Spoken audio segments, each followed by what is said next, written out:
It all started when Daniel returned home from his latest deployment. As a U.S. Marine, he'd grown used to the long absences, the harsh environments, and the emotional distance that came with being away. But nothing could have prepared him for the coldness in his wife, Stephanie's, eyes when he walked through the door. There was no welcome home hug, no smile, not even eye contact. He knew something was wrong right away. Over the next few days, Stephanie's behavior grew more distant and erratic. She barely spoke to him, always seemed glued to her phone, and often left the house with vague excuses. Daniel, though tough on the outside, was gentle at heart when it came to her.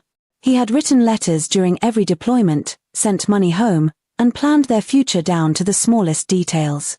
But now, it was like she'd already moved on without telling him. Then came the moment that confirmed his worst fears. He found messages on her phone, flirty, intimate ones, with a man named Chad, a coworker from her office. It wasn't just a casual fling. The texts spoke of love, of plans to leave Daniel, and how she hated living like a military wife. His hands shook as he scrolled through them, heart racing, stomach sinking. But he didn't confront her right away. Instead, Daniel decided to observe. He wanted to see how far she'd go. One night, when she thought he was asleep, Stephanie whispered on the phone in the bathroom. "I don't care if he finds out. He's just a dumb Marine. What's he going to do, salute me to death?" she laughed. That stung more than any battlefield wound. When Daniel finally confronted her, she didn't apologize. She smirked. "You think just because you wear a uniform, I owe you loyalty? I've been stuck in this house while you play war. Chad treats me like a queen." Then, as if to wound him further, she said coldly, "If you try anything, I'll take everything, house, car, even the dog. And I'll tell the court you're unstable from combat." Her words hit him like bullets. Daniel stood there, stunned. She was threatening to ruin him, twist his honorable service into something shameful. But she didn't know he had already started protecting himself. He had recorded the phone calls, saved the texts, and even talked to a lawyer who specialized in military divorce cases. Over the next week, Daniel quietly put his plan into motion. He moved some money into a private account, made copies of all her communications with Chad, and documented her threats. He also visited a therapist to build a record of his mental stability just in case she followed through on her lies. When he finally handed her divorce papers, Stephanie laughed. "You don't have the guts," she sneered. But when she saw the evidence he had collected, the confidence drained from her face.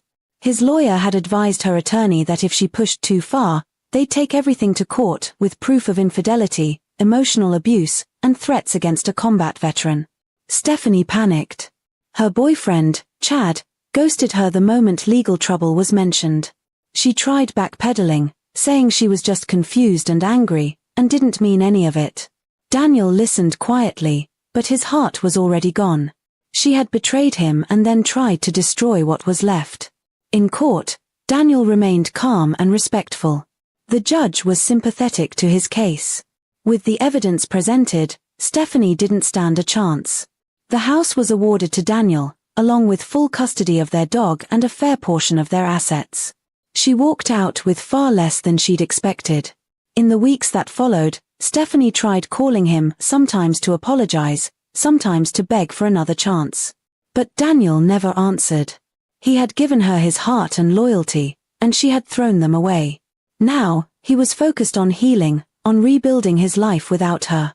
His fellow Marines rallied around him, showing their support. They reminded him of who he was, a man of honor, strength, and integrity. Stephanie, on the other hand, was left with the consequences of her choices. Her new relationship was gone, her reputation damaged, and her empty threats exposed. Daniel knew he had won not just in court, but in life. He hadn't needed revenge, he just needed the truth. And in the end, the truth was what made her regret everything.